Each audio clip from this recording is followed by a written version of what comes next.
ఎలాంటి పరిశ్రమ కావాలి? ఎందుకంటే ఇక్కడ జూట్ మిల్లు మూతపడిని, చెరకు పరిశ్రమలు మూతపడిని, మీ జిల్లాలోన ఇన్ని మూతపడిన తర్వాత ఇంకా ఎలాంటి పరిశ్రమలు రావాల్సిన అవసరం ఉంది? పరిశ్రమలు అనేవి ఏంటంటే ఎందుకు మూతపడుతున్నాయని మీరు చూస్తే ఖచ్చితంగా ప్రభుత్వం తాలూకా వాళ్ళకి రాయితీలు కానీ వాళ్ళని లాభాల్లోకి తీసుకొచ్చే విధంగా కానీ ఏ ప్రభుత్వం ప్రయత్నించలేదు.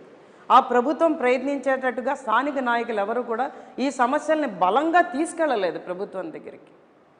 ఖచ్చితంగా పవన్ కళ్యాణ్ గారు, చంద్రబాబు నాయుడు గారి నాయకత్వంలో నేనైతే వాటిని బలంగా తీసుకెళ్తాను. ఎందుకంటే మనకు అర్థం కావాలి. ఈరోజు మీకు ఒక విషయం చెప్తాను. ఇక్కడంతా కాలుష్యంతో నిండిన పరిశ్రమలు తీసుకొచ్చారు. ఆ పరిశ్రమలన్నీ కూడా వ్యర్థాలని అడ్డగోలుగా భూముల్లోకి వదిలేస్తున్నాయి.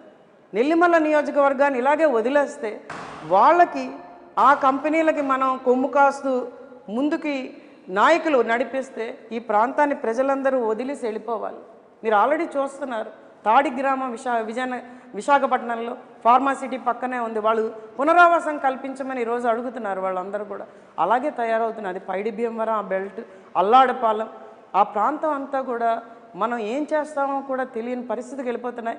పోనీ ఈ పరిశ్రమల్ని మేము భరిస్తాం, ఇటు దివీస్ భరిస్తామని ఇక్కడ ప్రజలు అంటూ ఉంటే వాళ్ళకి ఉద్యోగ అవకాశాలు ఇవ్వట్లేదు, నాయకులు పట్టించుకోవట్లేదు.